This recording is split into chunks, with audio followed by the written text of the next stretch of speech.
Man, the Falcons came into yesterday's game with the white bottoms, the black tops, the beautiful red trim, the throwback beautiful red helmets. Other team came in sporting the white bottoms, the white top, the black helmet with the turd-colored trim. We rushed for 228 yards, scored 24 points. The other squad didn't score a touchdown in the game. Jesse motherfucking Bates, which is his new registered name that we must refer to him going forward. Did Art do enough to get y'all's confidence up? Did Dez do enough? We're going to talk about it. But damn it, we beat that Swamp team. We're in first place. Let's go.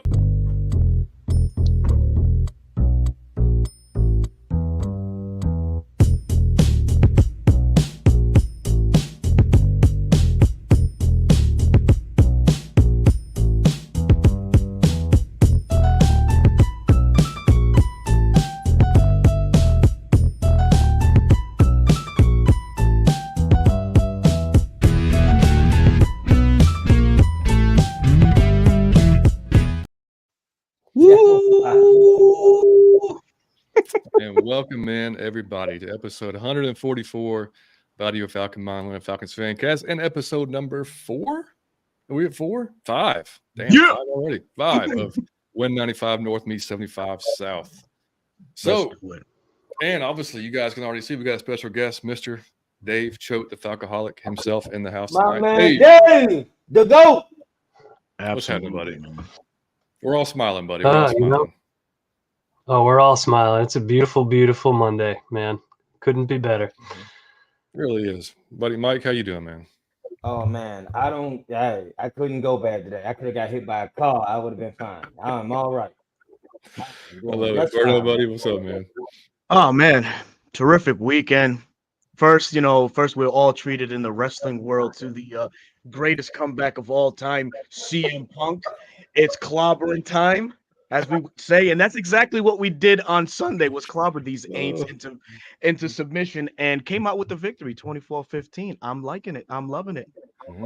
I love it, man. I love it. Well, we're coming to you tonight, as always, from In the Clutch Studios here on Variety Sports Network. Make sure you guys check out Variety Sports for all the shows they have going on right now, man. Talking the gridiron on Sunday nights after the day's over with, recapping the day. They start you off with the tailgate in the mornings. They have Sunday morning or Saturday morning tailgate for the college game. They've got NBA hoops. They've got college hoops. They've got SEC hoops. Got tons of shows, man. Just check out Variety Sports if you guys can. If you're here, man, hit the like button for us. Hit the subscribe button for us if you haven't already, so we can get out there to more Falcons fans in the community. And what we're going to talk about tonight on the show, man, we had a big win yesterday, so we're going to talk about that. Did we see any changes from Art after the bye week? Did we see any changes at all? We're going to talk about that. How Dez did in his return. The return of the run game and the offensive line showing up big time was nice to see, man. And, of course, like we said, Jesse Bates, and we're back in first place again at 5-6, but, hey, it's okay. We're still in first place. We've got the Jets coming up. Saints got a tough matchup with the Lions coming up, so that definitely favors us. But, we thought we were going to be good against the Vikings and the Cardinals too. We saw that. Turned out so. We have to just kind of keep it even kill. We can't get too high, get too low, just like Coach always says, right? But that's kind of where we're at, guys. I mean, Mike, we'll start with you, buddy. Well, number one, Thanksgiving, man. How awesome was Thanksgiving? It was awesome, man. Man, I got to go to Johnny Yates' house, man, and kick it with the Yates, and I mean, we had a blast. I was supposed to get so much content done, and we did nothing. We had so much fun that we did nothing, and man, we smoked cigars, which that was my first time smoking a cigar, or maybe second, but maybe first, and it kind of got me high, so I gotta blame John for that. And we had a lot. We had great coffee, we had great food, we had great dessert. We played Madden, we watched football. It was like Christmas. It was an amazing time, buddy. I got to thank you again, Johnny Yates and Amanda and Liam and everybody for having me, man. Just a great experience, great time. Absolutely, dude. And Biscuit was the star of the show, man. Biscuit was there, and he put on a show for everybody. That's awesome, man. He had a great time, and he ate good as well. Dude, he ate turkey, he ate dressing, he had some pumpkin pie. Like he took a little nap, and he was ready to go. Pumpkin pie? Yeah. Yeah, my friend. He was a little nervous about me at first. I handed him some turkey. He was like, "Oh, this guy's good. He's good. I'm gonna go back to him now." All he needed, buddy. It was an amazing time, though. Great. It was, man. It was great having you over here, dude. It was awesome. We did do it. We did do a Happy Thanksgiving video. We did at least do that. Yeah. So We did do that for 60 seconds. But for we did 60 nothing seconds. else We to did claim. something. Yeah, that was good. Yeah. Dave, how was yours, buddy? It was great. A lot of good food. I played football for like 3 hours. I think I sprained my ankle. I've been limping around the last few days. It's been great. You know, I'm on the shelf, but I watched the Falcons win. So, you know, perfect captain of the weekend. You guys still playing tackle? Or you doing the two-hand? Great question. Oh, two-hand, man. I'm like gonna go to dust. Football, you know? Did you score, Dave? Did you catch a touchdown, Dave? Oh, I threw some. I caught some. I did. I also dropped a touchdown in the end zone. So Come on, it's man. not all good, man. Dave, come on, man. Come on, Dave. Next year, buddy. Next year. You know, I was, you know, somebody yelled it out like when I dropped it too. They were like oven mitts, which was my old nickname for Michael Jenkins. I was like, I deserve that. You know, get that back. Oven man. Okay. Well, at least you weren't like when we were at training camp. Mike had no idea who Michael Jenkins was when he was. We were at the taking photos at the front, like, you know, he was there. And he just didn't recognize him. You know, he was like, me and Mike took a photo. And he was like, hey, guys, come over. And Mike was like, why is this dude trying to take a photo with us? Like, he had no idea who he was, man. His face was hysterical, man. It was hilarious. Berto, buddy, how was yours, man? Oh, boy. Do we even have time on the show? I mean, like, seriously, dude. No, it was fantastic, man. I had family over, and it was just a great time to be around friends and family, breaking bread, and just, you know, making new memories, eating tons of great food, taking naps, drinking a lot of coffee, snacking a lot in between, having pie. I got yelled at maybe like 6 or 7 times, you know, oh, you're doing things ass backwards. But it comes with the territory when there's so much good food laying around. You got to go and start picking early. Can't wait for everybody, man. No, dude. No, you got to take advantage of it. One day of the year, man. That's when you take advantage of it. Absolutely. Hey, Berto, you want to say what's up to the chat? Sure, let's do it, man. Let's going into the chat right quick. We have so many people in here. Thank you, everybody, for joining in. Got Bubba Gump in the building. Another PR. What's going on? Liam is in the building. King Atlanta supporter. Thank you so much for joining the stream tonight. We definitely appreciate you. RJ ATL for life. The plug is in the house tonight, man. Our brother Deke Ruffin out in sunny California is tuning in live. Deke, what's going on? Mr. Wallace Smith is in the building. Now, Mr. Wallace Smith, man, I've missed you, man. I haven't seen you on some of these streams, man. I need your honesty on a lot of topics, but we'll get to that when we continue to talk on these Falcons. Justin Swisher Sweets is in the building. Terry Ward, Linda Corley, John Harrell, Miss Carey is in the building. Hope you're not buying any cards, any autographed cards. She's been posting that as of late, man. What a good habit to pick up on. Shout out to you, Carrie. Sorrow Pickles in the building. And let's see who else going down. Our brother Chris Tipmore and 1/3 of the Tandem, the 95 North Sports Machine, A1 Forever. What's going on, Chris Tipmore? Another up-and-coming podcaster on his own platform. So make sure you guys please like, sub, and subscribe to his channel, who does wonderful content for all Atlanta sports. And rounding out the chat, Kevin Hicks, Cool Stuff I Want to Share. That is an awesome name, by the way. Love it. Cool Stuff I Want to Share. Love it, man. But that rounds out the chat, man. So thank you to everybody that is strolling through tonight and joining us on this latest episode when 75 meets 95. John. That's right, man. And we will. Did you hit John Harrell? I hope so. Hold on. If not, John, appreciate you for coming in, buddy. It's all good. Yeah, thank you so much, buddy. Yeah, man. And chat, I'll do my best because like when we have 4, you know, y'all know how it is. It's tough to kind of hit the chat all night long, but I will do my best to get some stuff on there. But Kevin did have a question that we'll get to at some point. He said, rise that question though, do we go for a pass rusher or a quarterback in the first round of nenext year's draft? And we will get into that, buddy. So I will star that and we will come back to it. Oblivion, buddy, what's up, man? Good to see you, dude. What up? Before we even get into the Falcons, man, Frank Wright fired today. Kind of like the Panthers 1-10. I mean, Dave, did that surprise you at all? No. You know, I think Reich is a pretty good coach. I think obviously this was a bad situation, terrible year. I think pretty much any owner was gonna maybe let that ride to the end of the season and let him go. Just a huge disappointment. But it also just feels like with the current owner they have in Carolina, like no coach is going to find any kind of success. He's just got his fingers in everything, it sounds like. And the last thing you want is an impatient owner who's also an involved owner. You know, that's a bad place to be. I think most of them grow out of it. You still got your Jerry Joneses, your Al Davises, but I don't think Tepper's got the football mind of either of those guys. So, firing Reich, maybe it helps in the short term. Hopefully it helps him beat, say, the Buccaneers, the Saints. That'd be great. Yeah, really would. But it's not surprising given how things went. It's hard for me to feel good about their future, which I'm not unhappy about. Just kind of knowing whoever's comes next has to be successful right away, or the same thing's going to happen. Yeah, it can't be super. It can't be a super looking job for anybody that's out there as a coaching world that's looking for that type of position. It's like, why would you you kind of seen what's happening. I mean, you basically going to get a year, and if it's not going well or even trending well, you might be out of a job already. So it's not like it's going to be super attractive for a lot of folks. And also Josh McCown also fired, which was the quarterback's coach, I guess. So yeah, Berto, what'd you say about that, buddy?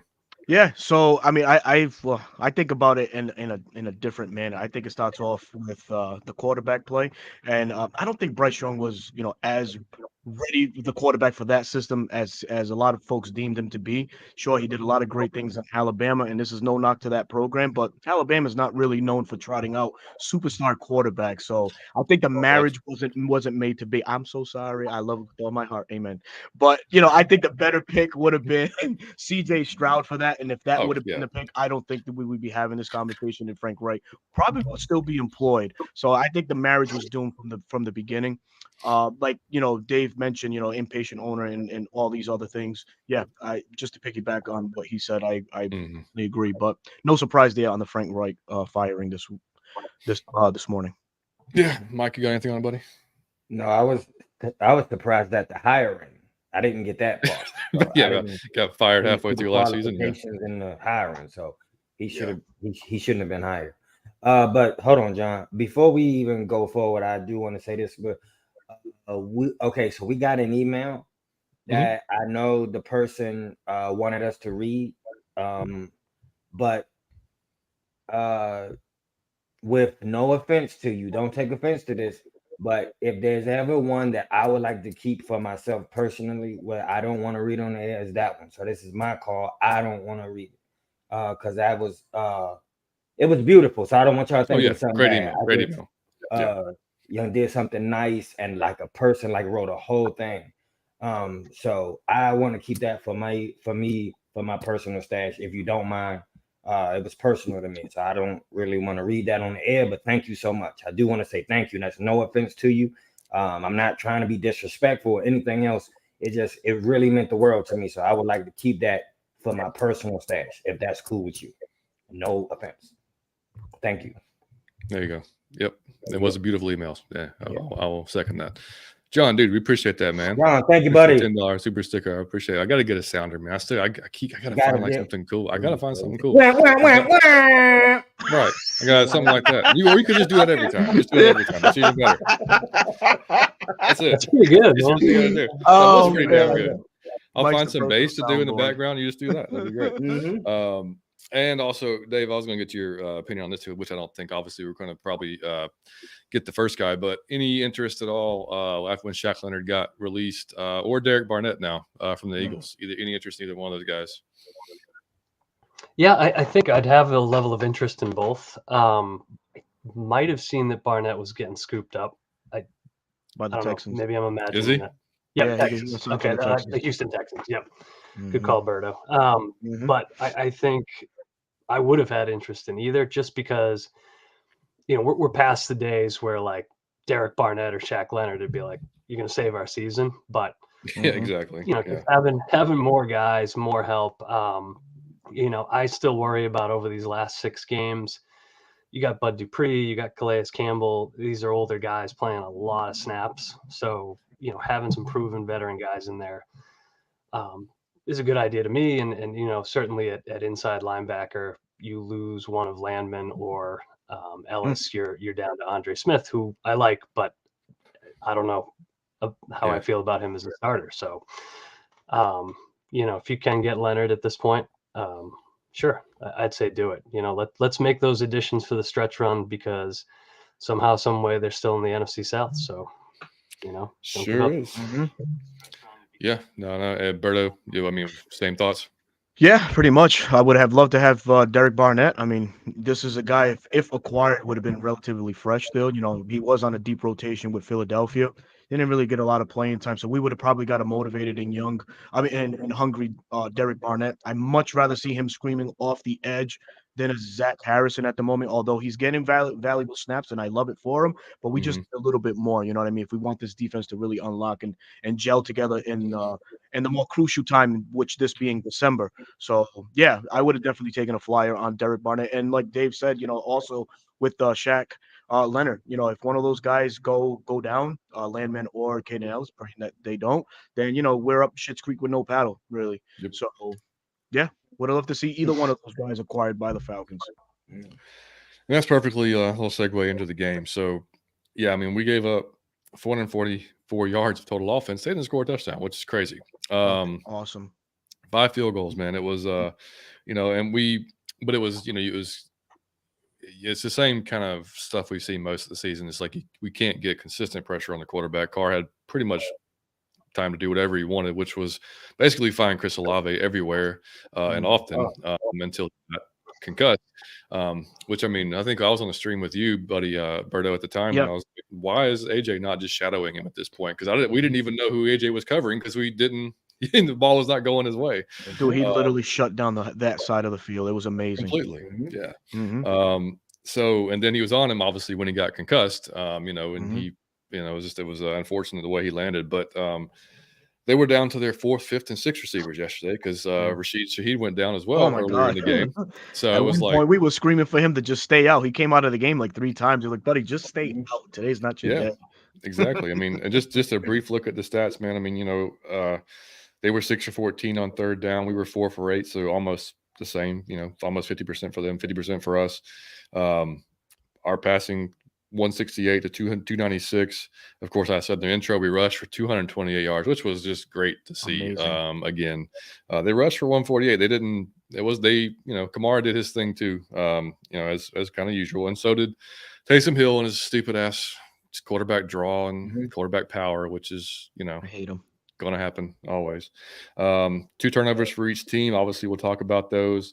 Neither team penalized all that much. We had 5 for 35. They had 6 for 50, and they held the ball for just about 3 minutes more than we did. So it wasn't a huge difference there. They ran 67 plays. We ran 62 plays. So, we talked about it last week. We were very similar teams kind of going into the game, and it's kind of how they, like I said, they were more beat up. Obviously, missing Michael Thomas, and then Olave goes out, and then Rashid he goes out.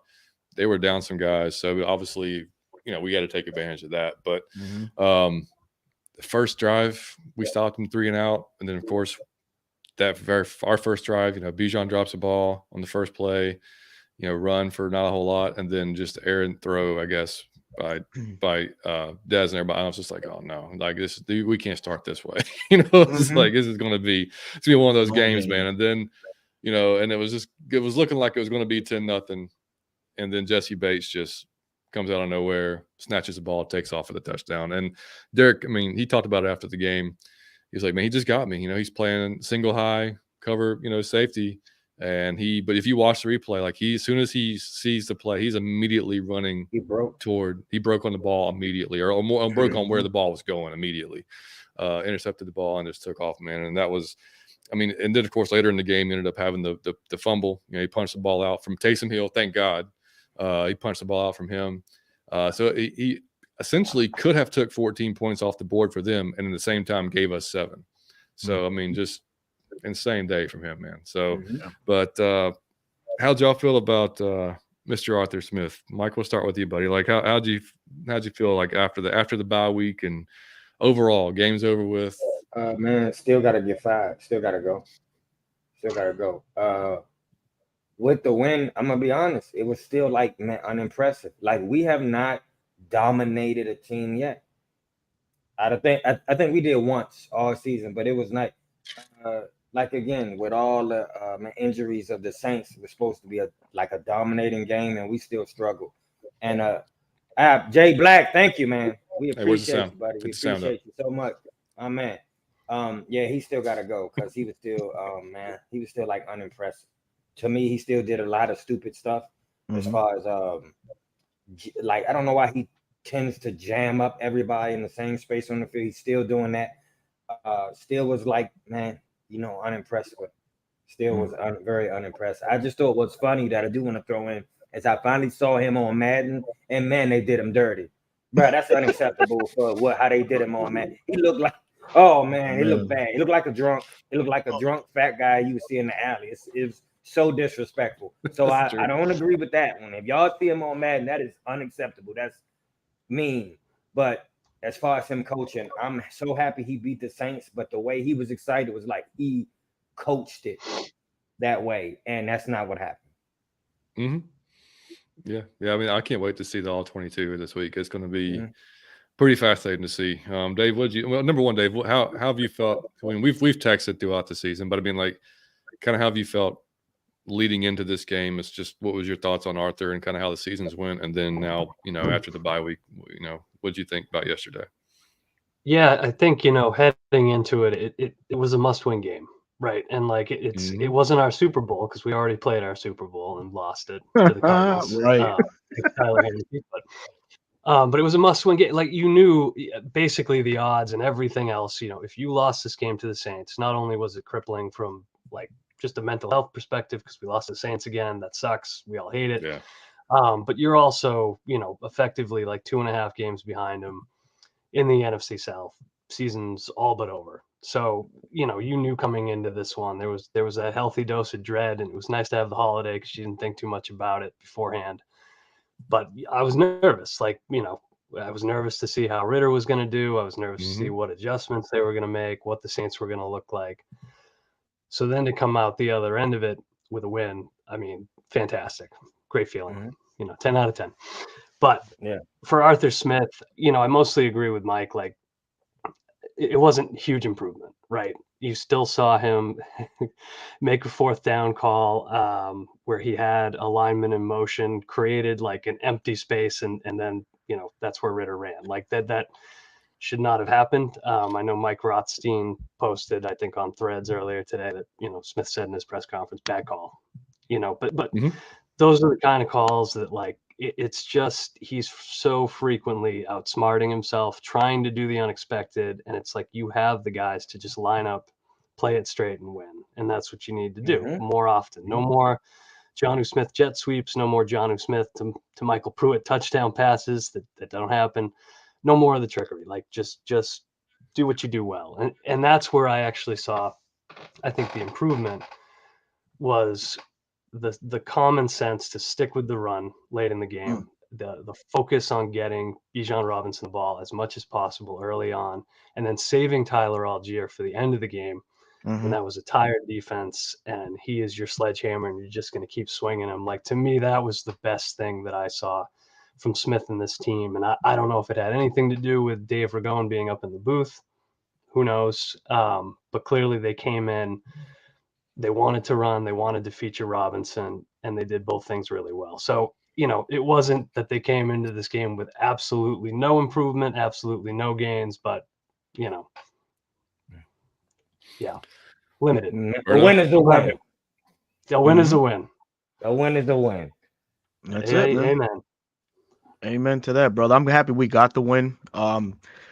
And the blueprint was laid out yesterday. Run the damn ball. I know we're not the only platform that's talked about it. Several other folks have talked about it. Run the damn ball. This is your bread and butter, running the ball. Everybody contributed.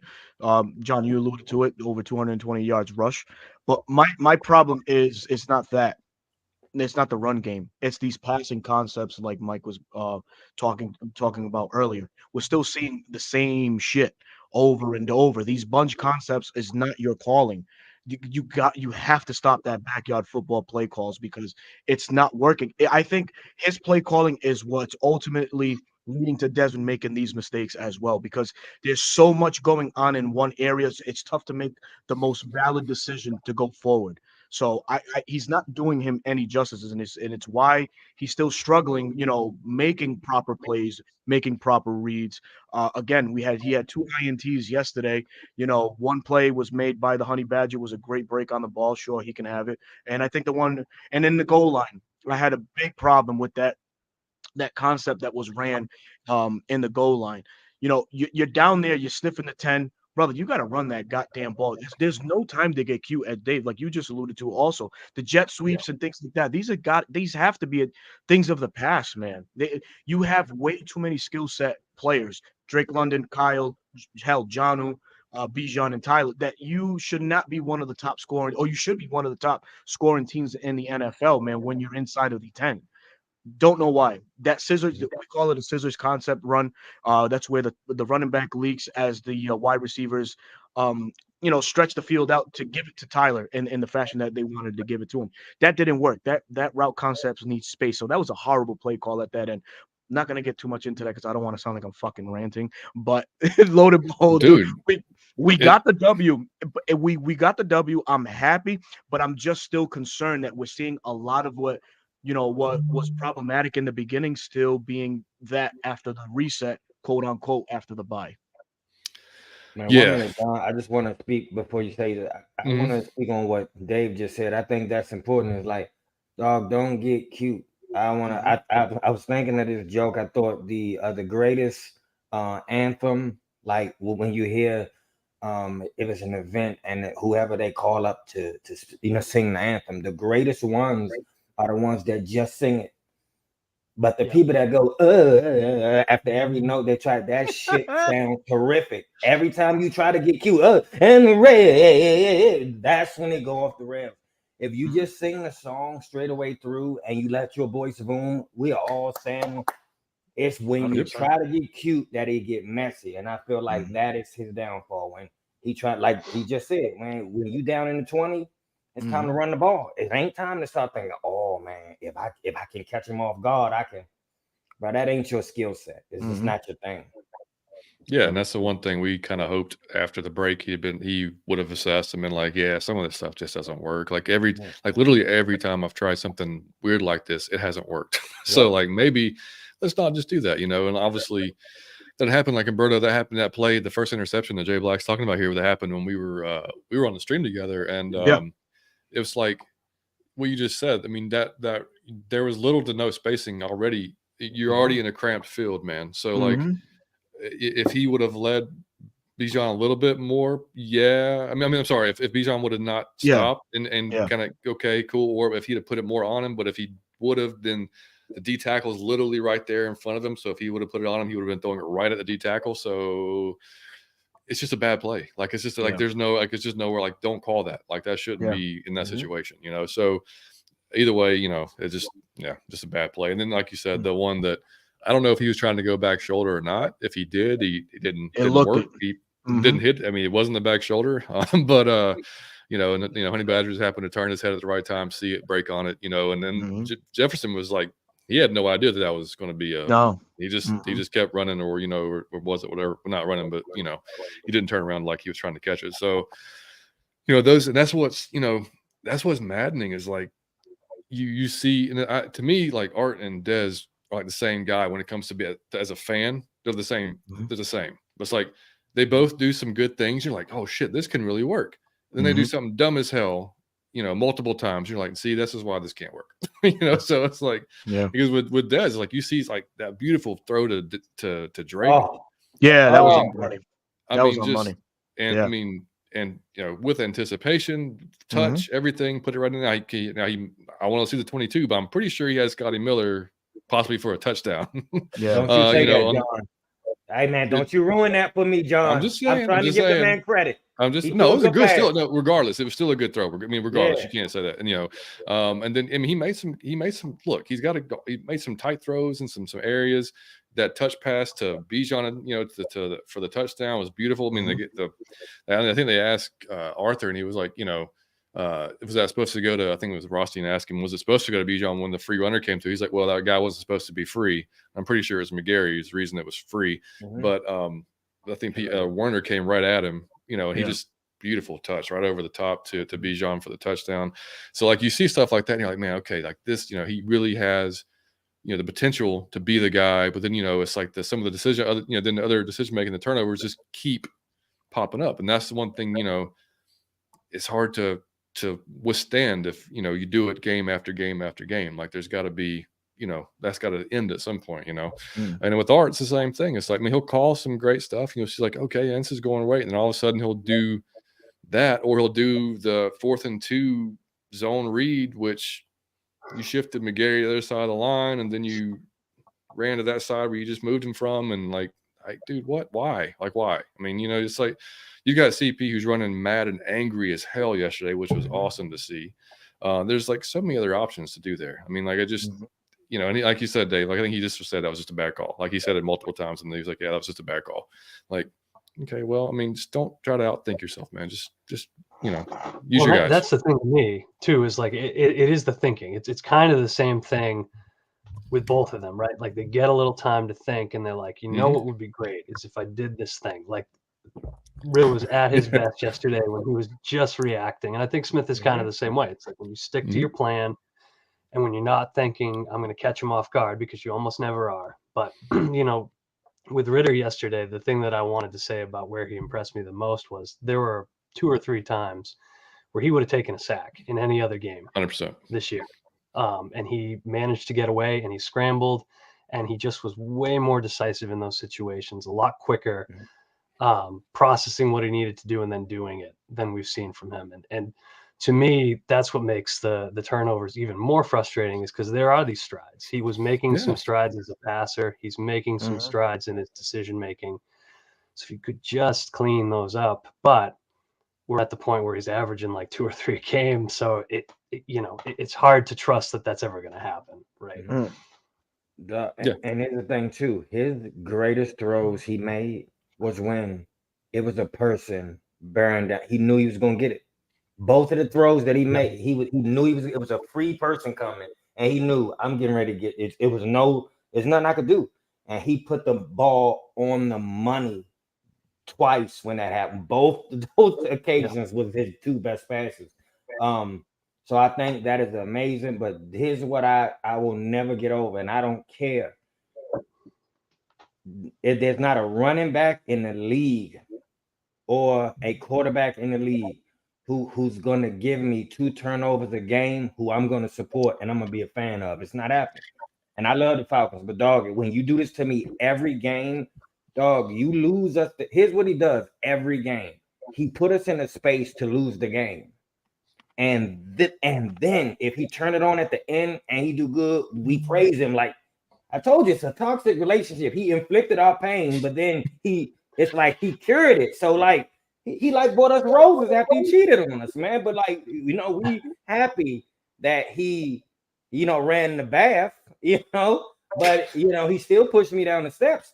It got to be something to be said about that. So I just think that the dude is so frustrating to watch, and it's like Austin Smith does. They are so frustrating to watch because it's not consistent.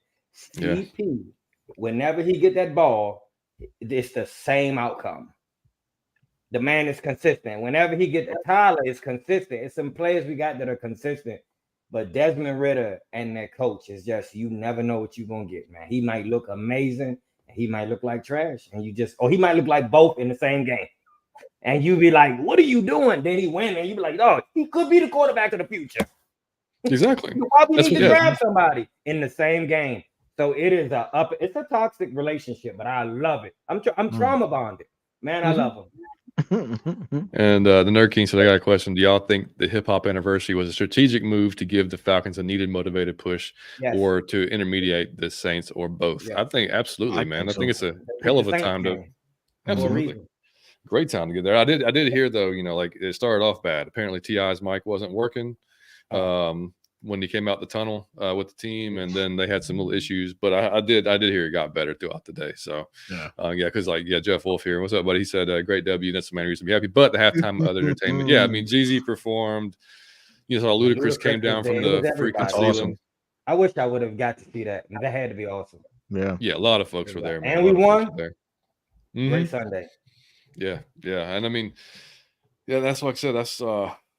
That's what's so damn frustrating. It's like, going back to what dude asked earlier in the chat. I mean, do we think we're going to go quarterback or pass rusher in the first round next year? I mean, I You still don't know yet. I still don't You know still yet. I mean, can't like say. Des did enough. Like, I mean, he still turned the ball over. Like if that continues, then yeah, we have to. I mean, like I love the guy. I mean, like that's what sucks. It's like he's a hard worker. If he ends up being your backup, like he's a high level backup, I think at the least, which is fine. Bingo. That's a third round pick. Okay, fine. I want him to be. Best situation, like we've always said, is for him to be the guy. For him to these turnovers work themselves out. He continues to progress, like we've seen, like Dave said, making quicker decisions, getting the ball out, making good throws, like all that stuff progresses, and then he's our guy. If that doesn't happen pretty quickly over the next 6 games, I don't think the management's going to go into next year with not going after a quarterback, whether it's a free agent or somebody in the draft. Because I mean, they are going to be under enough pressure as it is to win. So. I just don't think that can be something they can. I hope it's not. I hope it's not the case. It's just it's just so back and forth. And the same thing with Art. I mean, I don't think Art's going to go anywhere, especially if we made the playoffs. He's not going to go anywhere. I mean, I would love to see another. That Just Murray thing that everybody do. I want to see like Just Fired, and then you send both of them in the same car because they're best friends. So we're gonna send them out the building in the same car, Just Fired, with like some cans on the back. Yeah. Man, they are tied to each other, and that is scary. That is so scary because I can't tell who is bringing the other one down. I really couldn't tell you who's dragging the other one down, but they tied to each other. So I hope I just hope they get it together. Can we please get an offensive coordinator to call plays? Let Arthur Smith just be a head coach. Dave, you think there's even a chance that would happen? No, because I think the whole reason you brought Arthur Smith here is to call plays, right? Yeah. You knew in Tennessee, and I think this is part of his issue too, is like you had Derrick Henry and you had AJ Brown for a while there, but you did not have a ton of weapons to work with. And I think he's got that mindset that like, I'm going to rummage through to make this meal, and I got a dented can of beans in here. And look, there's another dented can of beans. It's a little bit past date, but I'm going to use that too. And we're going to make this thing work. And that's been his mindset. But that is why you brought him here too, as you said, this guy called one of the best red zone offenses for a couple of years in football. He made it work with lesser guys. We'll give him more talent to work with, and it should work out better. Obviously, quarterback being one factor, there's other factors, himself, but I cannot see them saying, like, sure, you're still the head coach, but we're going to have somebody come in and call plays for you. Like, that just doesn't feel like something that's on the table.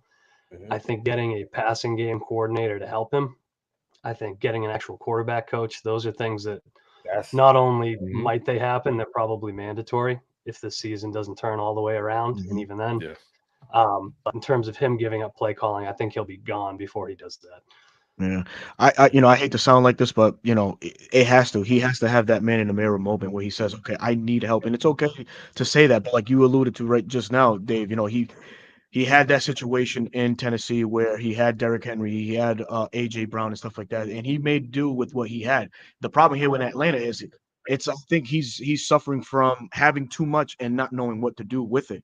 So in a sense, you have to give up that play calling duty to somebody next year if he wants to prolong his career with the Atlanta Falcons. I believe that next year, pass rusher has to get addressed. We haven't had a guy like since the days of John Abraham. I'm gonna definitely overlook the Vic Beasley anomaly year because I think that was an apparition. That was just that was a mini Milli Vanilli for sacks. That's a good one.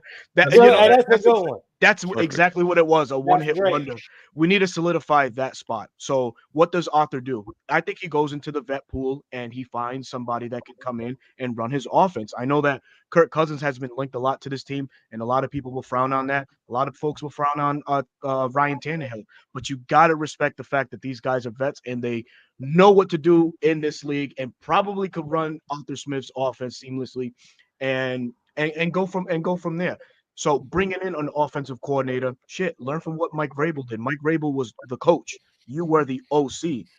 He handled the coaching duties. You handle the play callings. Elevate yourself, brother. You be the coach. You let somebody else do that stuff for you. And there's a guy out there by the name of Ken Dorsey who is available from Buffalo who could probably work wonders with what we have here. He was money in the red zone, money on the offensive side. I don't think I think he was the scapegoat in Buffalo, and he would be a great problem to have here in Atlanta as far as on the offensive side. So I'm all for it if it does happen. But Arthur, have a man in the mirror moment and say, God damn it, I need help. And I'm gonna be honest. Here's why you have to do that. It's a lot of people in the world that just have a job and they get like regular money, and the way that they know how to save and they know how to budget, they know how to do everything. Now, as soon as they hit the lottery, you would think that it would translate if they already know how to budget. Man, they start smoking drugs. They start going to strip club and they start doing all type of stuff, right? And then they blow the bread, and then they kill everybody like around them, drunk driving, just wilding out. And when you get that type of bread, you got to get an accountant because you don't know what to do with it. And I feel like that's same with him. When you have that talent, you don't know what to do with it. That ain't your thing. So you got to go get help. Ain't nothing wrong. The same way with Berto said, just say, man, I don't know it's too much. Like, I don't know how to handle all this. So I'm going to go get somebody who can help me. Instead of you being like, all right, I'm struggling, but I'm gonna do it my way. Come on, man. Yeah. But don't hurt the team for like a egoic thing, because it's hurting the team right now. And we could be clear in the playoffs as one of the best teams in the NFL. Like, we shouldn't even be having no conversation like this, to be honest, with the talent on the team. Just to be honest. Yeah, and so people said, did you see the guy? Did you see Coach Smith downplay the question about usage of Pitts in today's press conferences? And he said he was still coming back. Yeah, he did say that. But honestly, I think in the second half, it was more of Parker Hesse and McCole Pruitt's run blocking. I don't think that, I don't think you want Pitts out there when you're trying to just, smoke guys down the field.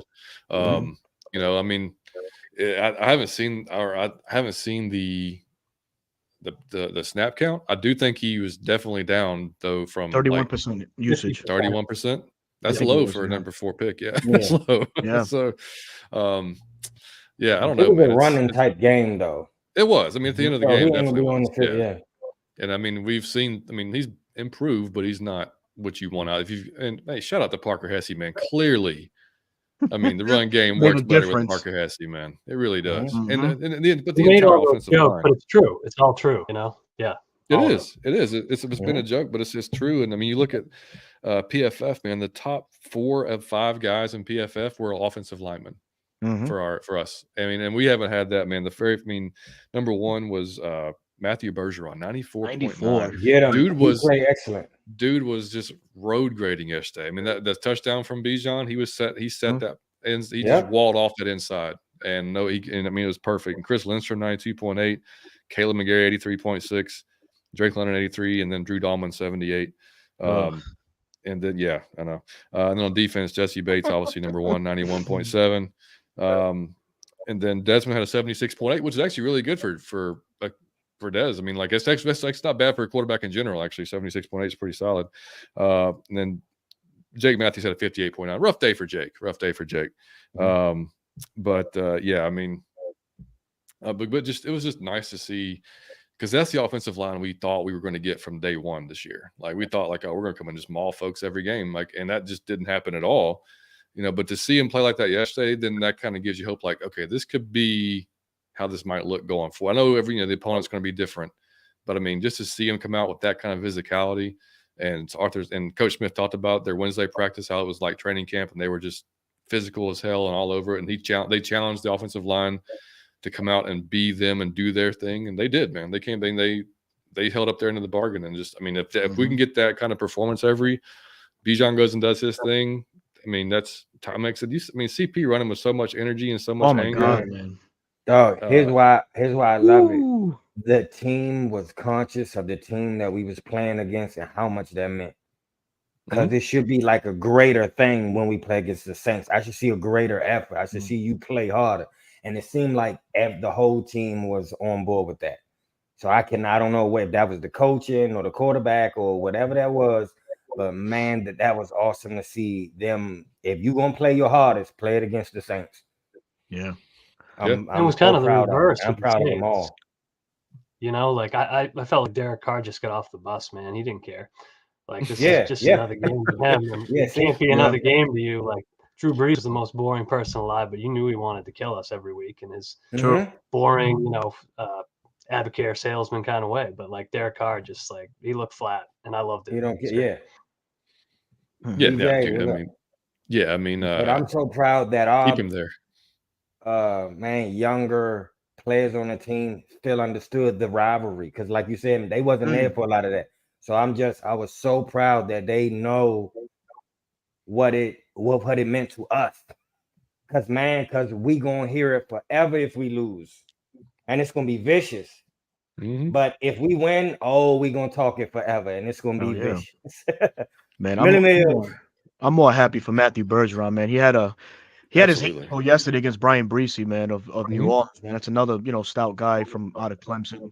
But he held his ground, man. Held his ground. I'm liking it more for the interior of the Falcons. And it's like we're molding our very own Jari Evans and Carl Nicks of the New Orleans Saints from back in the day, two dominant guards.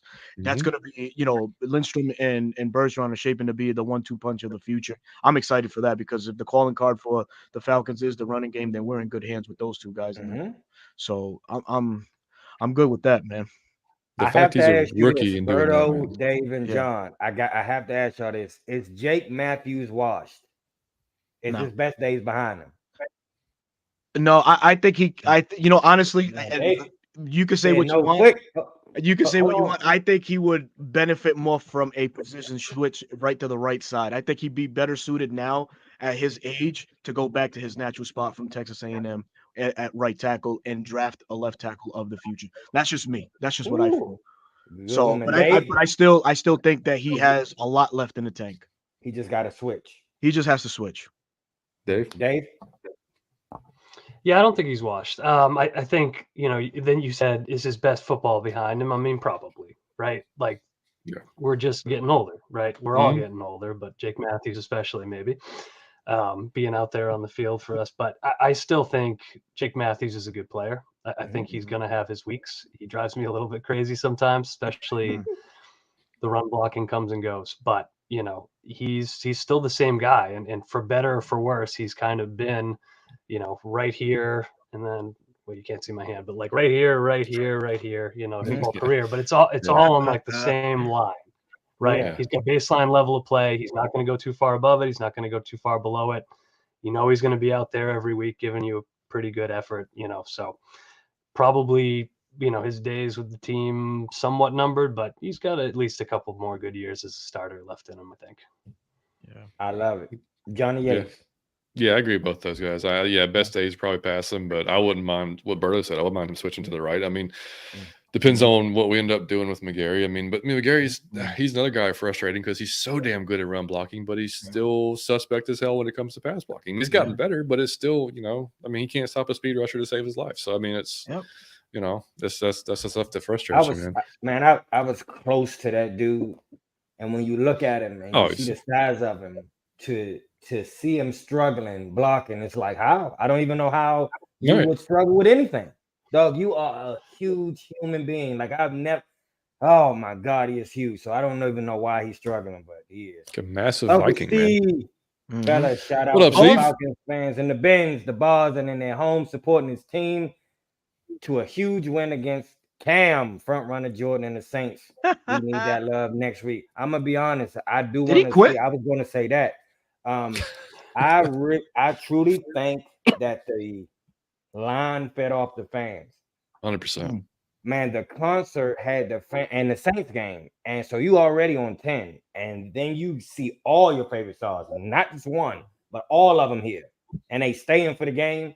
You excited, and that must have fed that line, because when they turn the bullies, it's no stopping them. Like when they turn the, hey, I'm a pummel, I'll pummel you, like I'm gonna punish you, I'm gonna run you over. When they get like that, it get ugly. I mean, 200-something yards rushing. It don't matter who was in the backfield. It didn't matter who we put back there. It was bully ball. And I really think that came from the fans. That the fans were so hyped that the line got hyped. And when the line get hyped, the backs get hyped. And when the backs get hyped, the team get hyped. So Man, it was just man. And then to do it against the Saints, I couldn't be happier, man. you remember when we were talking about after the Arizona game, we were worried that the Saints fans were going to run the damn bins, and we weren't going to show up.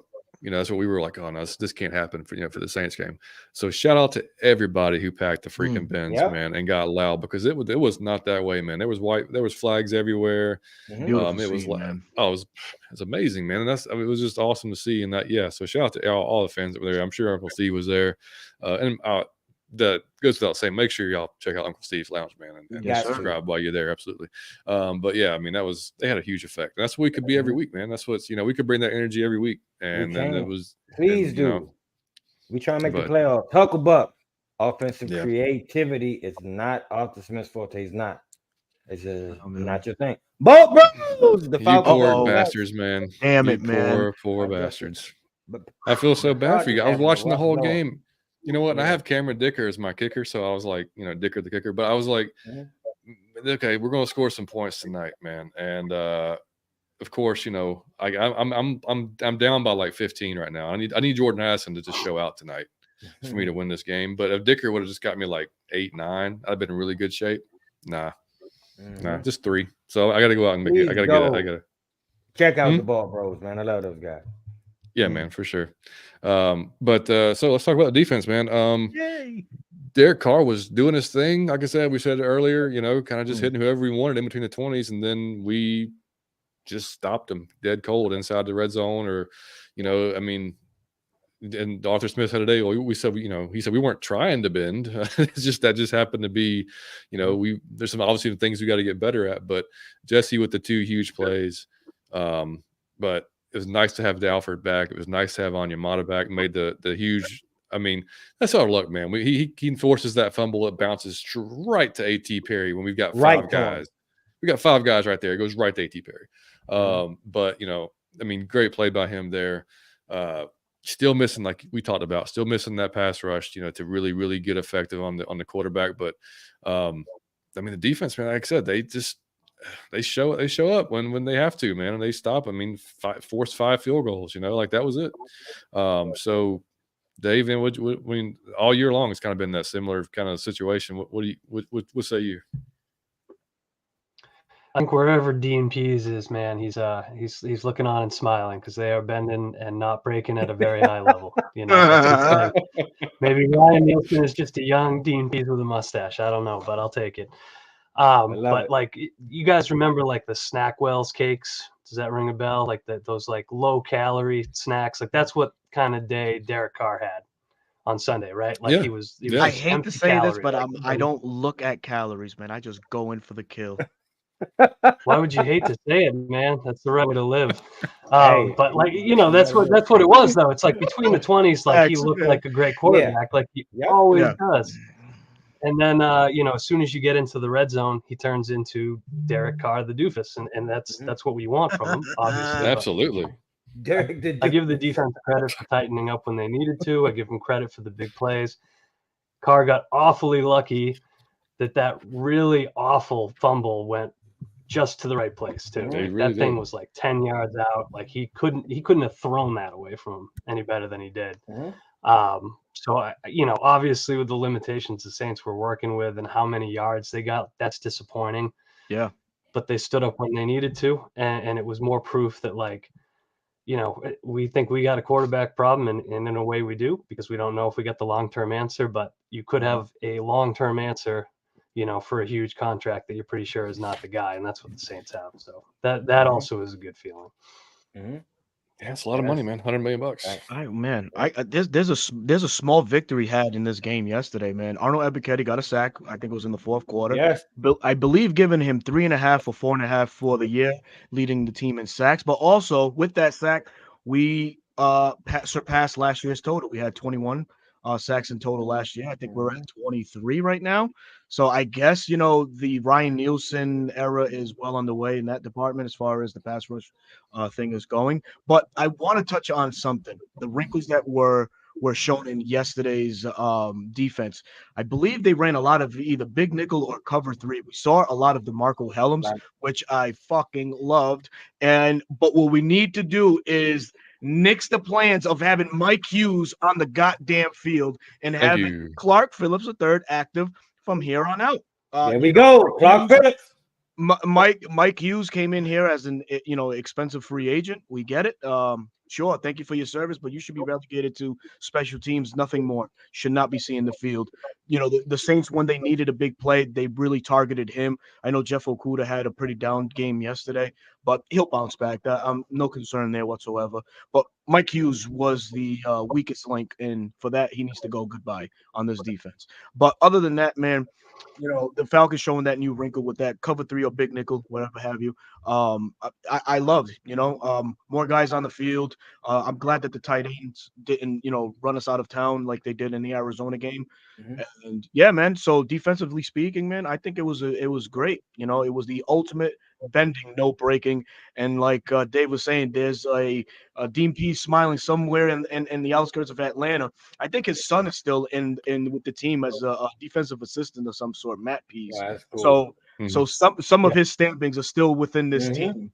So, but nonetheless, it was a great showing by the defense. Really happy for them. And you know what? Richie Grant played a little bit better yesterday too. Richie had a nice little comeback game. That was better than. I mean, he really only had one way to go from the Arizona game. Let's be honest. But I mean, but it was nice to see all three of them out there playing. Man, I'm gonna be honest. Everything works for him when everything is in the front. Everything is in front of Richie Grant. Right. He's the second round that we all envisioned to be. It's when he has to think he's in space and he's in that island. That's when we say, okay, wait a minute, here's trouble. So that's what we said last week. Keep him out of the back third. I'm so impressed with D Alford, man.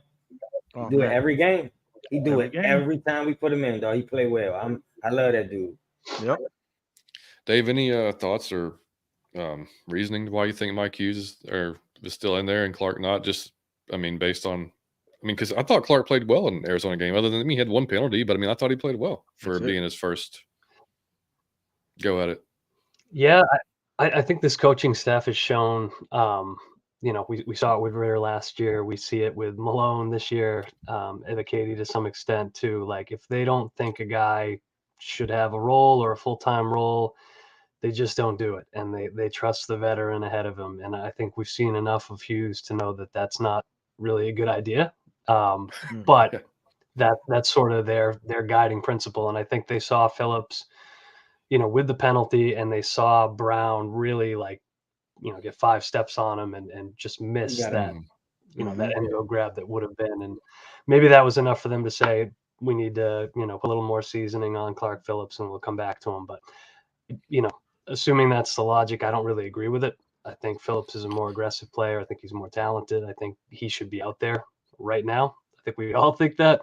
So, agree to disagree with the coaching staff on that. If that's the rationale, if it's not, whatever it is, let's get Phillips in there. Let's, you're willing to throw DeMarco Helms in there, and he's shown you, good things from day one. So I get it. But at the same time, if you're willing to trust your 7th round rookie at safety in, crucial snaps, why not trust the other rookie who's just better than the guy that you're putting out there? So start CP3. We all want to see him. Jay Black said, John, I want to know if you really know how to play those guitars. He actually played. John could play that guitar. And let me tell you, I got to stand up for my boy. I won't even let him at. John could play that guitar better than you can imagine. There you go. Now I'm trying to get him to show y'all, but that's going to take a while. The same way all 22 took a month. You got to give me some time. I will get him to play it. Trust me. Just give me some time. Yeah, buddy. Yeah, I can. I'll let him. Yeah, Mike, that's a perfect answer, buddy. Thanks for answering that for me. Yeah, and Kerry said, I completely agree with Dave on the play calling. Still an issue. We need a true OC to call a play. Still getting too cute. Also, why couldn't we run the ball in the red zone when CP had 2 angry runs in a row? So, yeah, good. Yeah, like I said, it's that just goes back to the same point as just, there's no reason to stop what's working if it's working, and and obviously that was working. But and listen, I do want to say this too. I respect all 3 of those guys because that's a role where I know if that was me, I would probably want the carries and the ball and some catches. And for all 3 of them to be cool with standing on the sideline sometimes, because all 3 of them have to do it at times. and you haven't heard any drama, you haven't heard no rumblings, and when they all cheat each other on when they come off and on, it just seemed like it's rare to see that. So I respect all those three dudes, and I love to see CP get his touches because he's electricity. But then when Tyler play, I feel the same. But we gotta let Tyler loose because he almost broke a few. Tyler was one hit away from going to few, and then we love Bijan because it's Bijan. So it's like you really, oh man, it's like we cannot miss with those three. And I love all three of them, but I just respect the fact that it hasn't been anybody that was like, give me the damn ball. Man, Tyler would have every right to be like, bro, I've earned this. Give me the ball. Like, and CP would too. And so would Bijan. So the fact that you're not getting that from nobody, it just make it all the more. It's just awesome to see, man. I think I saw their snap counts for the year, at least Bijan and Tyler, and I think it's like one apart. I think they're almost the exact same snaps this year. That's just how, I mean, obviously Bijan missed that game in Tampa for the most part, but Brewski, what up? But I mean, this how this game went, kind of how you don't want a tired defense, or that we want a tired defense with Tyler running at them. That the defense does not want to see that. They don't want to see Tyler Algier coming downhill after they've been hit by CP and Bijan breaking their ankles and the offensive line just mauling them all game. That's not it's not something they want to see. And you just saw it happen during that last drive. It was like, all right, well, screw it. We're just going to keep running it down your throat. Y'all can't stop us. We're going to run the clock off. Kick the field goal, put us up by 2 scores, and call it a day. And that's a lot of business decisions on that. Man, a lot of business decisions. WCG said, I want to say Ritter is the problem. But some of these routes Arthur Smith draws up are junior high. Dog, I'm right where you at. I want to say he the problem, but every time I look at the play, I'm like, I don't know. Now I can't tell. Yeah, that's the thing. I mean, watching and Miss B here asking geez, like how does the routes and plays he draws up? Watching the 22, like that's I don't know if he gets to 22 or not, but like since I've been doing that this year, yeah, a lot of them are garbage. I mean, like you'll see, like we've talked about it. I mean, like they'll be literally Drake and pick your, Kyle or whoever running way downfield, and Ritter has, or whoever the quarterback is, has little to no time. There might be a check down, but he has to get out of the backfield quick enough before he gets sacked. So like there's a lot of these plays take a long time to develop, and we don't have that much time to get them there. There's times where there's like the spacing issue, like we've talked about before. And, when Damsky's on here, we talked about it too. I mean, you may have 2 or 3 guys literally in the same air, like within this 10, 15 yards of each other, and you've got 4 DBs right there or whatever. Like some of it just doesn't make any sense. I mean, like some of them, and I'm sure, like I said, I mean, we're not in the room. I'm sure he could explain it to where it would probably make some sense. I don't know. Maybe. I'm not sure. I don't know. I mean, I really don't. Because some of, I mean, like there's, like I said, watching it, the 22, like there's some I would just literally just throw out. Like there's no, like the chances of this play working probably 10%. So why would you even run it? Why would you run it? So that there's some issues in there, but we said before, it's like, it's both. I mean, it's both. Arthur's got some blame in it. Ritter's got some blame in it. Earlier in the year, the offensive line's got some blame in it. Like there's plenty to go around when it came to the offense. It wasn't just one guy that was sinking the ship. I mean, it was, plenty of guys. So that's just one thing that we've had to hopefully get better for. Well, hell yeah, man, dude.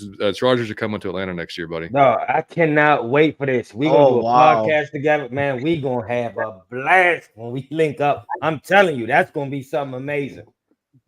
That's gonna be something epic.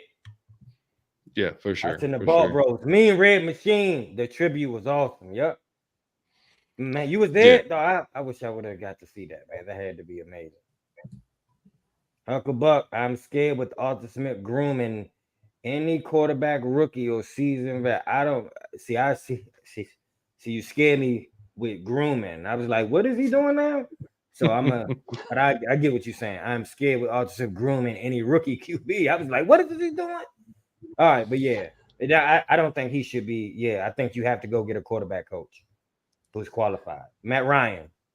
Well, I mean, if somebody like Kirk came in, for instance, I mean, like, there's not a whole lot of grooming going on there. Yeah. I mean, Kirk is who he is. I mean, he could probably be a quarterback's coach at this point. Like he's, going to be 37, 38 years old. So, I mean, even if that was the play, I mean, you're going to have him for 2 years, maybe, while you draft a guy to sit behind him. You know what I mean? So I mean, that's again, that's if Ritter's ends up not being the guy or whatever. But that's the thing, man.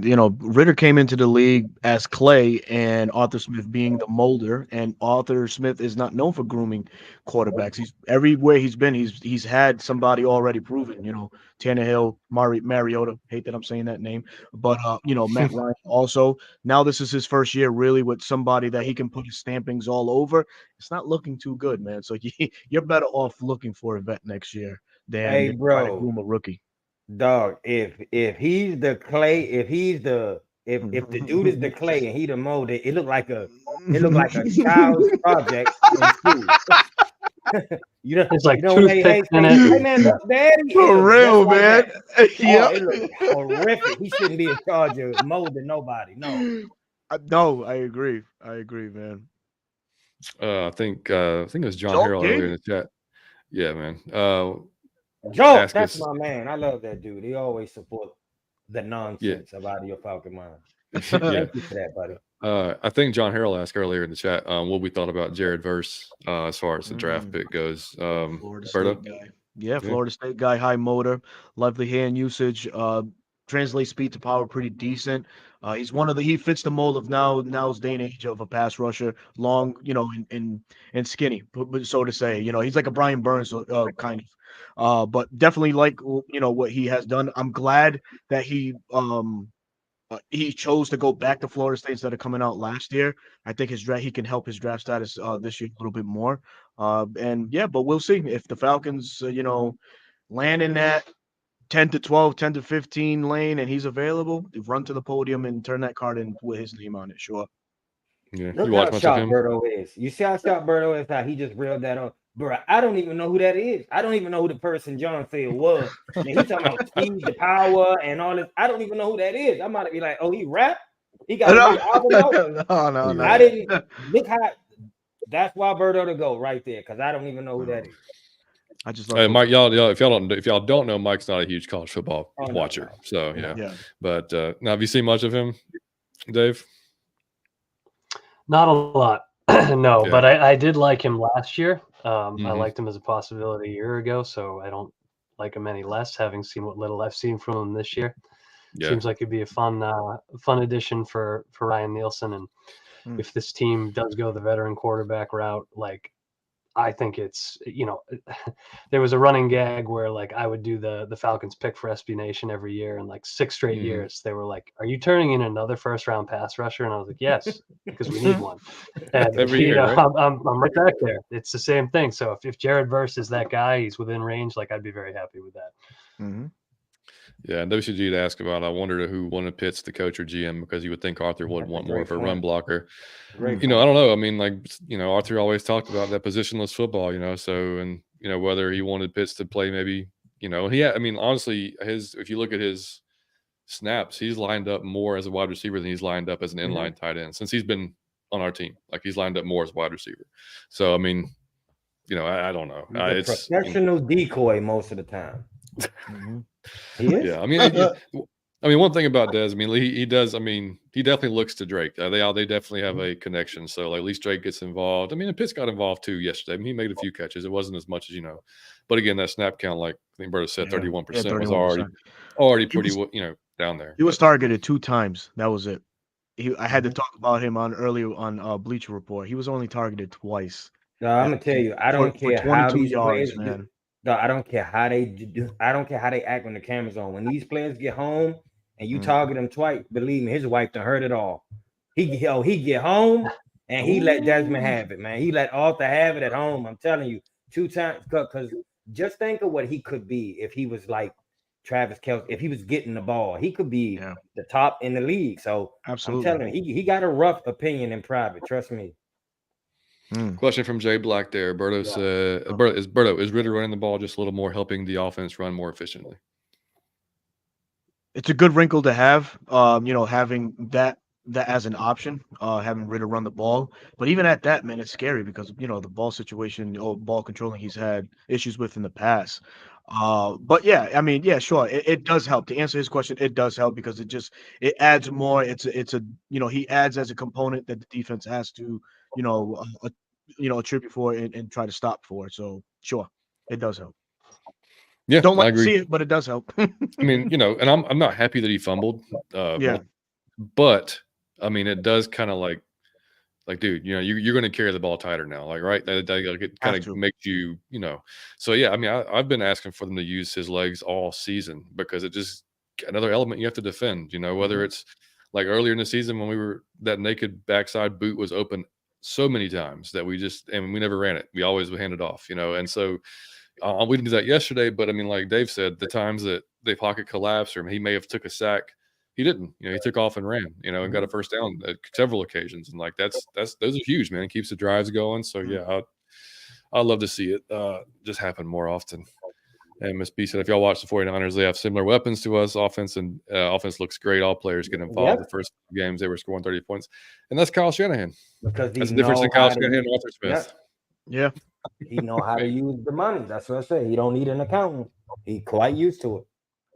Yeah, Kyle did his practice here, with us, and then took that over to San Francisco to do what he's doing there. Even though he hasn't won a Super Bowl yet, but yeah, he's obviously gotten a lot of that offense over there.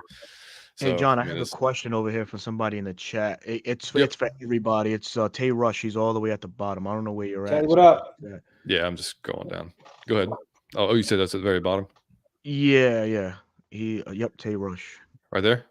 Nope. You want me to just read it out and then give you time to just find it when you do? Yeah, that's fine. Yeah. Okay. He says, Berto, ask the panel what has to happen for fans to have a change of heart about Desmond Ridder. No, oh man, don't start with Mike. Go. Oh man. So listen, I'm gonna tell you what's quite frustrating. What's quite frustrating.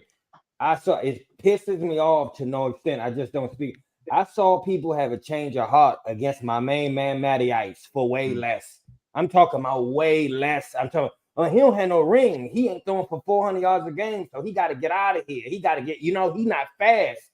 So he got to get out of here. I watch y'all turn on Matt Ryan for nothing, because the team sucked. He took all the blame. Y'all kept saying he got to go. Y'all did it every season. He got to go now. It's him. He holding us back. I heard T.I. He was on he's on Shannon Sharp podcast. He blamed Matt Ryan. Something like, what are y'all watching? So when I see Desmond Ridder, and he fumbling, he throwing the ball. Every pick he throw it right to the defense. It's not a hard interception. He throw it right to him. And he do it twice a game. He fumbled the ball, and to see people still like, well, give him the whole season. Let him just have a free reign. I be thinking, where was this? I'm fine with it. But I'm saying, where was this for my main man, Matty Ice? Where was the patience when Matt Ryan was doing? When he had his little struggles or when he was doing actually well, y'all didn't give him half the grace. So that's why it's just no consistent energy. So many people just say, man, give him the whole season. And I'm thinking, what would it take if somebody's throwing the ball 2 turnovers a game or 3? Like, what would it take for you to say, Dad, sit your ass down? And I'm going to be honest. I think all it takes is for like the backup to start, and he kind of looked the same. And then you'd be like, well, it don't matter. It don't really matter at this point, and you just take your pick. But I've been thinking that same thing. So he would have to have a seizure. He would have to shit his pants. He would have to do so much on the field for them to be like, okay, that's not the dude, because he sucked. I'm just being honest. He's terrible. He make 1, 2, or 3 plays per game, and you be like, oh, but for the most part, he sucks. And Taylor sucked too, and our coach sucked 3. So I'm gonna just be honest. So I don't know what he would have to do, man. He's terrible. He's a terrible quarterback. But hey, man, he beat the Saints. So part of his name is forever inscribed in my heart. Oh, and man. I can't trash him too much. I love him for that. I hate those guys, and he beat them. So yeah, he gets shout out to Desmond Ridder for doing it. What say you, Dave? Yeah, I'm gonna take a different spin on that, because like I would say that what I see most often from the fan base is actually the opposite. But I agree with you, Mike, and I'm gonna get to why. So I see a lot of people who say like he's terrible, bench him, And then when he was benched and you didn't really see the difference with Heineke, yeah, you go back to him, but you still don't like him. I think we saw from Matt Ryan where there was so much like irrational, like he lost us the game today on a day where he threw for 300 yards and 2 touchdowns and he didn't turn the ball over. Like, there was that energy that like there was nothing he could do to ever get himself out of, the bad place with some fans. And that's just the way it was. And I feel like Ritter is there now. So let's say he flips the script a little bit over the last 6 games, turns the ball over maybe 3 times. Let's say the miraculous happens and he's excellent and the Falcons go to the playoffs. He wins them a playoff game. I would say most fans at that point would be like, all right, he figured it out. We got this. There are still going to be fans who are in that same place. Not the same fans necessarily or anything, but same thing with Matt Ryan. They're going to be like, he's still the same guy. He sucks. There's no way. And, whether they're right or wrong, like that's going to persist. So the short answer is like, he'd have to be excellent over the last 6 games, right, to change the minds of most people. There are the diehards who, no matter what, they're going to believe in him. It doesn't look really good for them right now for a variety of reasons, but they exist and, they're out there. But I think, there's going to be a certain percentage of folks who they just cannot move off their position with Ritter, no matter what he does. And that's just the way it is. But I think the squishy middle of the Falcons fan base, 75% of the fan base, if he does that well over the final 6 games, they win a bunch of games, they make the playoffs, maybe he changes some minds. But it's a tall order. It's a tall order because, like Mike said, how many times can you turn the ball over every week and still, kind of keep that faith and keep this team moving forward? And it's too many right now. Yeah, Berto. Yeah, to go along with what Dave said, I mean, for me, I'll paint a very unrealistic picture because it'll probably tell you exactly my stance. It'll start in New York this weekend. I'll even give you the stats. I want to see Desmond go 20 for 32, throw for 280 yards and 3 touchdowns. Then talk to him, Berto. And come back to Atlanta and do it against Tampa Bay at home. If you can do that 2 times in a row on these last 6 games, then maybe you'll probably start to switch the narrative. But like Dave says, there's that squishy middle of the Falcons fan base that won't change their stance. While I feel like I want to feel hopeful, I think the games that Desmond has laid out for us has been like this, very roller coaster like, and I think that's just him as a quarterback. Period. I will go out on a limb and say I think he has peaked in a certain way in this Atlanta offense. I think the best of Desmond Ritter we saw against the Houston Texans. That's the quarterback that I think everybody thought Desmond Ritter could be before everything went to shit.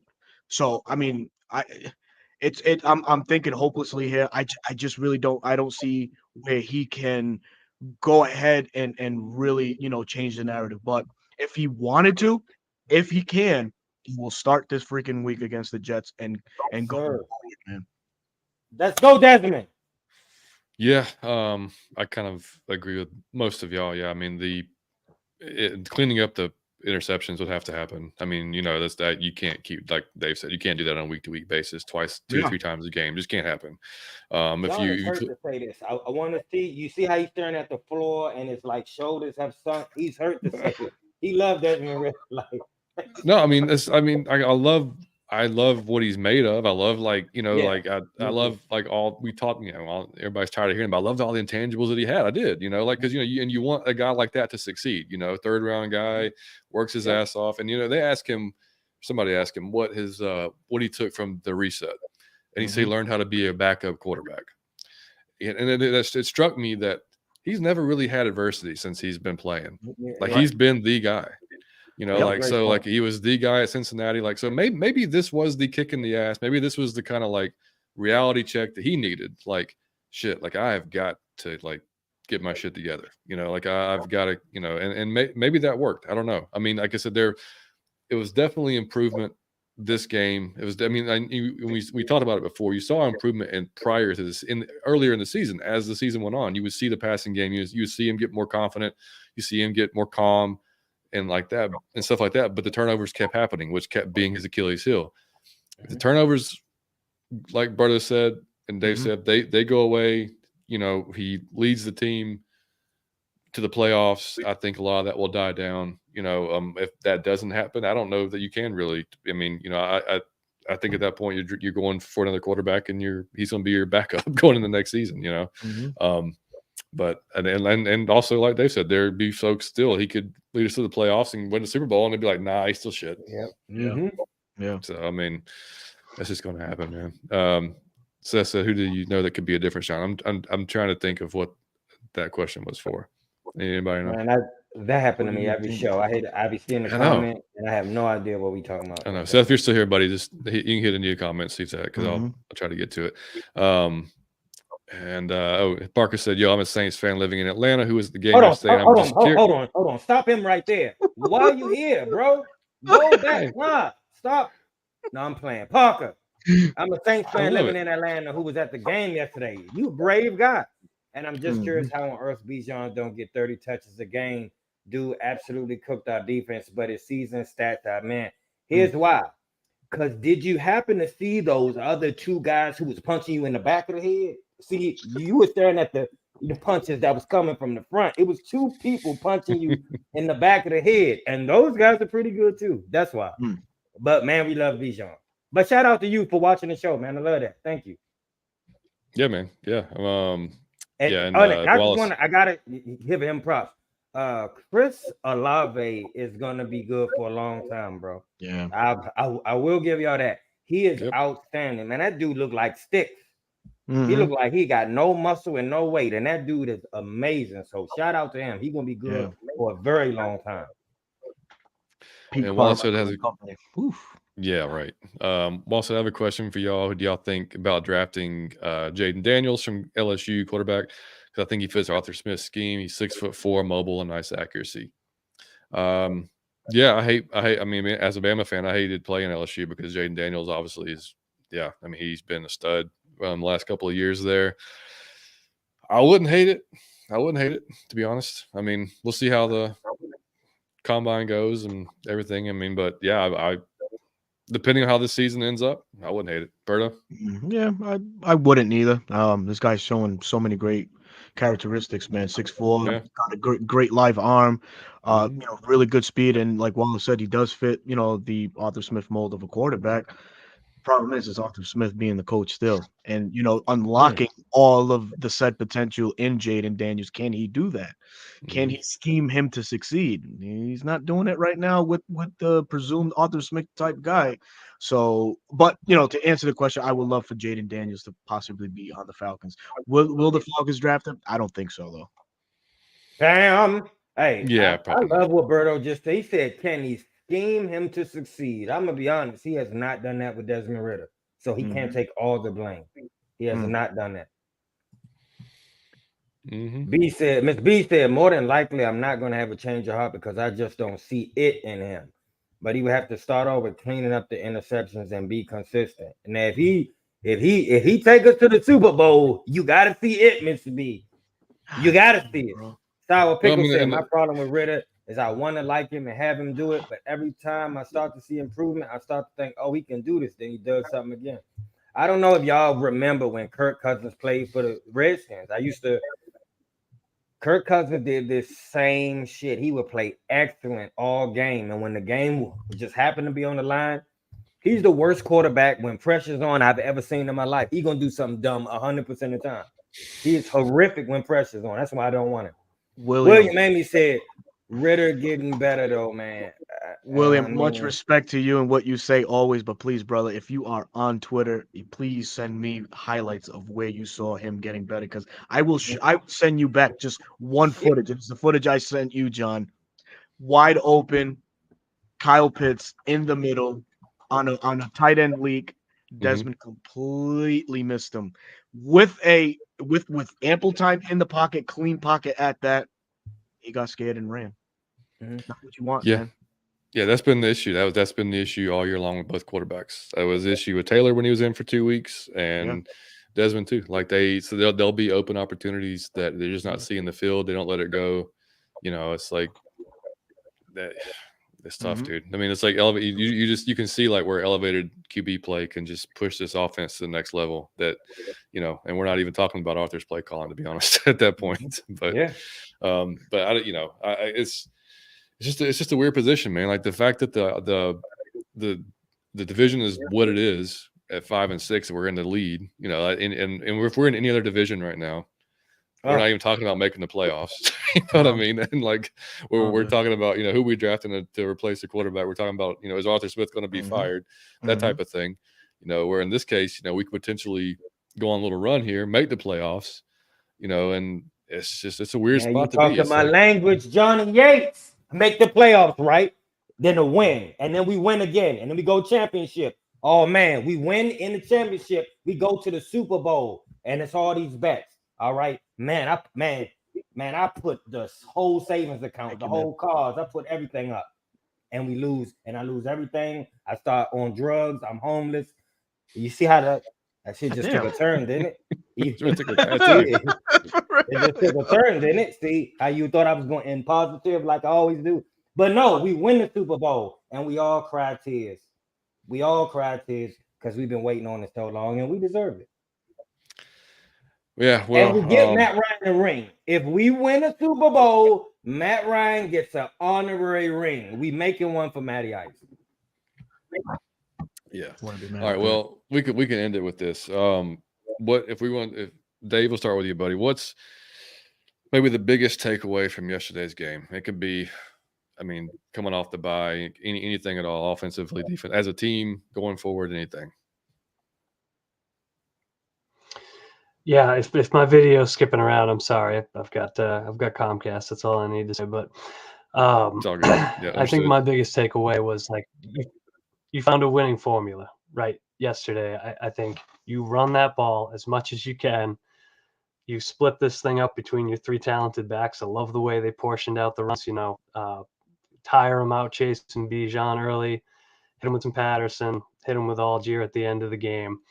And then if your defense can be opportunistic to make up for the lack of the pass rush and force some of these turnovers, make these big plays, especially because they got a slate of like kind of lousy quarterbacks coming up, like that is a winning formula. Like you don't need Ritter to be anything special. You need him to stop turning the ball over, which I know is its own challenge.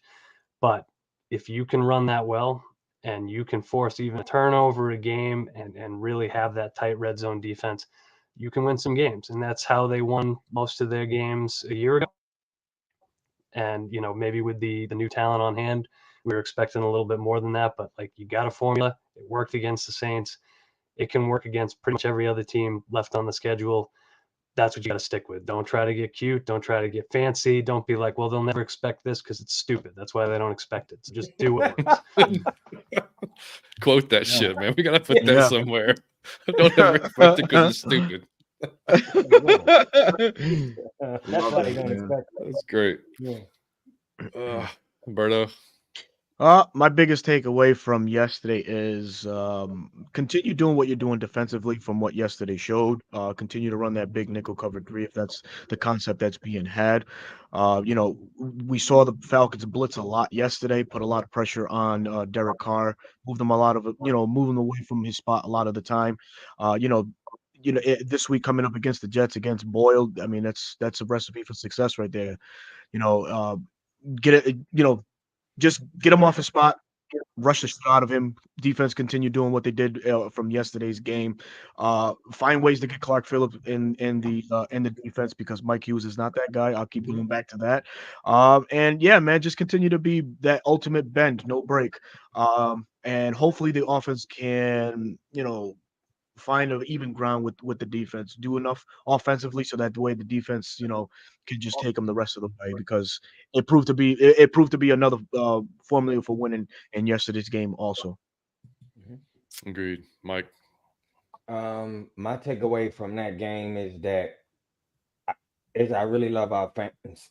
Excuse me. I really love our fans, and I think that the fans have evolved, because if this was last season or some previous seasons, man, they check out so early on. As soon as the struggle starts, like the stadium is empty. And the fact that the stadium was full and the fans was that hype, and then I was on like TikTok, and it was crowded with fans today. And I love y'all for that. I've never seen it when the team was struggling that everybody was still like this. So I love it. I'm actually, so that was my takeaway, is the fans still down. And even with the struggles we had, the fans are hanging in there. So I think they want to see if we make the playoffs. And I think for the most part, the fan base is still positive, because I didn't seen the fan base turn when we was winning. I done seen them turn on the team when it was kind of going good. So I was expecting that now. And the fact that they all hanging in there, the stadium was still full, they still posting, they still, man, Victory Monday, everybody's still excited, everybody's still for the most part positive. I think everybody think like, man, you know what? It was ugly, but a win is a win, and we beat the Saints. So I'm a fan of the fans. I think that we have the best fans in the league, and I think that they've proven it right now. And I couldn't be more proud of it. That's my take. I love it. Love it. Love it, man. Yeah, I've got a few. I mean, like we didn't mention it earlier in the show, but one takeaway is I don't want to see Bud Dupree guarding any receiver ever again. Yeah, that's hilarious. Because he ended up on Chris Olave for some god unknown reason on a 3rd and 11. Mhm. That can't ever happen again. Like No. I don't even know what to say about that. And then what we all echo what Millie Mills said, man. Jesse Bates worth every damn penny. He's essentially won his 2 games this year now. Yes, he has. He's won the Carolina game for us, and he basically won this game for us. All the folks that were doubting him and said he was soft and we paid him too much, nah, y'all were wrong. So go ahead and eat that one up. Wait, that was an actual thing? Some people said that? Oh yeah, that was on Twitter, A lot of buddy. people said that we overpaid him. Yeah, man. He's a Soft hell of a came out a judge. lot because he said he made business decisions, didn't want to tackle and stuff like that. Yeah, that was all out there. Yeah, and what Aaron said too, Koo, man. Koo is now the most accurate kicker in NFL history. He just passed Justin Tucker. Got him by a tenth of a percentage point. He's 90%. Yes, and Justin Tucker's 89.9. So pretty wild. So that and still probably underrated for most of the league. Yeah. But and then as far as the offensive, I'm still confused, man. I'm still confused. Like we like Dave said, we saw how we can win and what kind of blueprint we could have to win and like really go out there and dominate teams. Now the question is, will we actually do that? Like, will the coaching, be like, you know what, this worked, let's go do it again, or we're going to do something stupid and get ourselves back into trouble again. So that's my only that's my biggest concern, man. I was just hoping one or the other. I was hoping Des was going to come out and just like fire bullets and no turnovers, and and Art was going to not call any like just questionable weirdo plays, and neither one of those things happened. So I'm not super certain on either one of them yet. So still, which sucks. But hopefully in these next 6 games we'll figure it out or something. We will, Johnny Yates. We will. Liam said the takeaways are Jesse is him, like Millie said, and that the tanks suck. That is hilarious. Yes, they do. Nice job, buddy. Nice job. Yes, they do. So listen, hold on, John. Before we move on, I got a question for my man Dave. I've been waiting to ask you this, Dave. Bill Belichick and Tom Brady were great for so many years, right? And I've constantly called Bill. I think he's the greatest coach in sports, right? And then when Tom Brady left, he's been struggling. So I'm asking you, do you think that was more Tom Brady or Bill Belichick? I think, you know what, I'm going to give you what sounds like a diplomatic answer, but it's my honest answer. I think for a long time it was more Bill. And then at some point when Brady became Tom Brady, fully inhabited his greatness, because for the first several years of his career, I was like, Belichick is dragging him across the finish line every year. He's not that great. By the time that Brady was truly, who he is, I'm not going to say the greatest quarterback of all time because I don't want to throw up, but he's up there obviously. So at that point, I think it did become more Tom Brady, and I think what you're seeing with Belichick now is like a lot of coaches, the time has passed him by a little bit. He's not making the right personnel decisions. His idea of what an offense should be is pretty antiquated. He doesn't have the right guys. So, I think you can't really tarnish the legacy. He's still one of the greatest coaches ever, but I think in latter years, it was definitely more Brady. And I think at this point, any team that trades for him or, says, and maybe it's the Panthers, like, let's get Bill Belichick in here to fix all our problems. Like, it's not 10 years ago. It's not 20 years ago. It's not going to happen for you anymore. Like, at the end of that dynasty, it was Brady. At the beginning. Yeah, I love it. Great answer. Great. Man, I've been waiting to ask you that, Dave, for a long time. I was waiting. And hold on, I got one for you, Berto. Oh God. Hey, Berto, do you have Amazon Prime TV? I do. Have you seen the Barry Sanders special? Not yet. Oh man, you Not seen it, John, yet? I haven't watched it yet. Did you watch it? Yeah, man. You seen it, Dave? I haven't seen it yet. I want to, though. I love Barry Sanders. Y'all got to go watch Bye Bye Barry on Prime TV. Barry Sanders, man. I will say this and say it again. I don't care of your age. If you go watch the film on Barry Sanders, you tell me if you ever seen anything like that. If it's anyone that you can even put in the same conversation. That's something else. The dude be right here, like got his hand on Barry. It's nothing you could do. It's just damn. It's just man, like trying to catch a chicken. It's just impossible thing. And he's the most humble dude. Here's the take that I will leave with. He's the greatest player who was that humble. You know what I'm saying? Who was as great as he was, that didn't do no type of trash talking. He didn't dance in the end zone. Barry Sanders was something else. He didn't have Gotta see it, fellas. Gotta see it.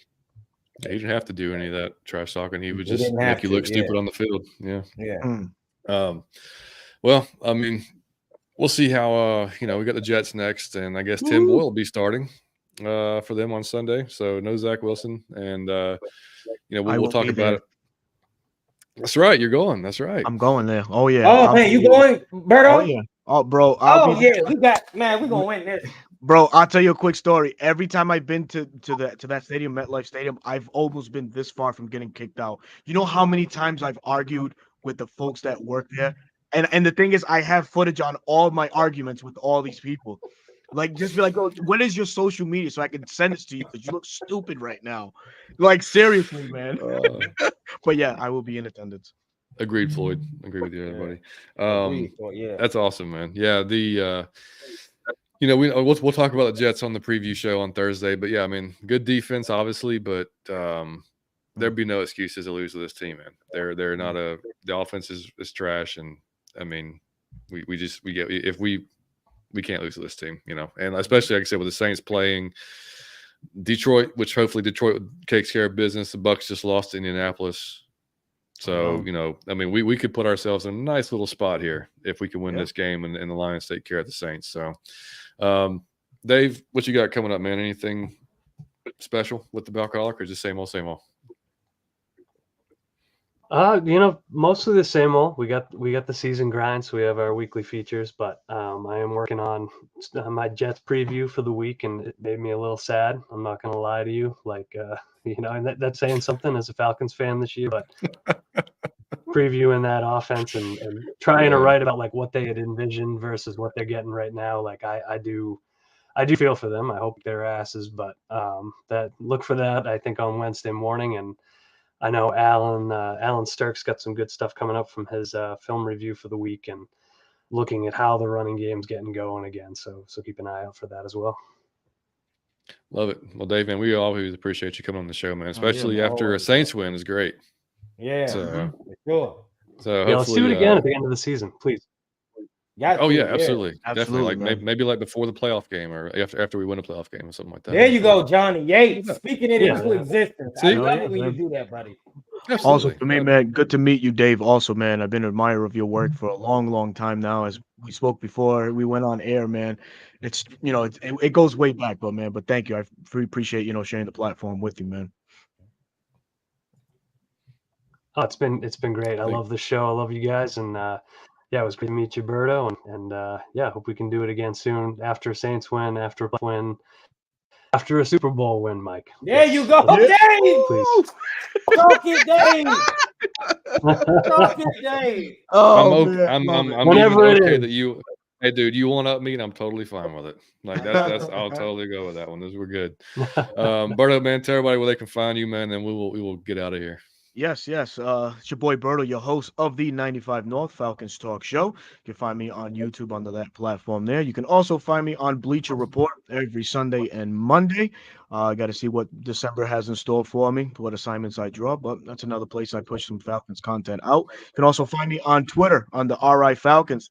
Lovely little space that we get to talk to a lot of the great Falcon fans that we have out there. Hold on. Everybody wearing Get you, Berto. He said, "Come on, Berto. You go ahead and get on." My bad, bro. My bad. For the next one, I got you. I got it. But yes, those are the platforms. We return tomorrow night as we preview the Jets. We hope to have a special guest on tomorrow night. Myself, Smitty, and Chris will be back together, rocking and previewing the Jets. And like I mentioned at the, just a few minutes ago, I will be at the Jets game this Sunday. So if y'all in the chat are going, or if anybody comes across this video and knows who I am, if you see me, come say what's up, man. Let's chop it up. Let's talk about these Falcons right there and stomp these Jets' asses out in the Meadowlands, man. So Yes, yeah, sir. man, that's what we got going. Love it, man. Love it. Well, hey, look, man, if y'all are here on our channel, make sure y'all go over to Berto's channel and drop a subscription there. If you're also go to the Falcoholic, make sure you drop a subscription there if you haven't already as well.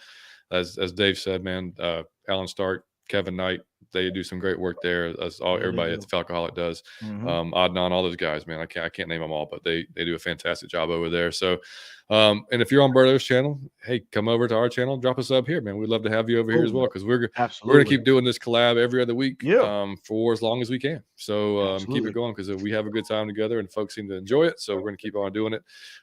You guys can obviously follow us on Twitter, Out of Your Effing Mind, Instagram, TikTok, Out of Your Falcon Mind. You'll see some of Mike's best work on TikTok. And we'll have some new stuff coming out probably this week. Probably Biscuits pick will probably return this week, I guess. And I'll tell y'all this. He picked the Saints, and I was so mad I didn't vote. He did. Yeah, he did. Yeah. He picked Yeah. So, but Biscuits pick will be back, and then we'll keep having some fun there. But and also shout out to VSN, Variety Sports Network, man, for hosting us as always. Appreciate those guys big time. So check those boys out. Give them a sub, and that's all I got, guys. So we will hopefully get a win streak going, as hopeful said here in the chat, and just be nice to have some more positivity rolling in, get a road win, be up a couple of games in the division, man. That'd be the way to start off next week. So Dave, again, thanks, dude, for coming in late and staying with us for, as usual, about an hour and 45 minutes. So we appreciate you, buddy. That's awesome stuff, man. Always a great time, guys. If you support Dave, I love you. If you support Berto, I love you. If you support John Yates playing the guitar live on air, then I love you, okay? There you go. Still supporting our Atlanta Falcons, even though they take you through that toxicity, just know I love you. And if you love Out of Your Falcon Mind, I love you even more. I absolutely love y'all. Hey, you're on the roll. Just go ahead and take us out, man. Hey, well, I'm going to end it there. Out of Your Falcon Mind. Peace.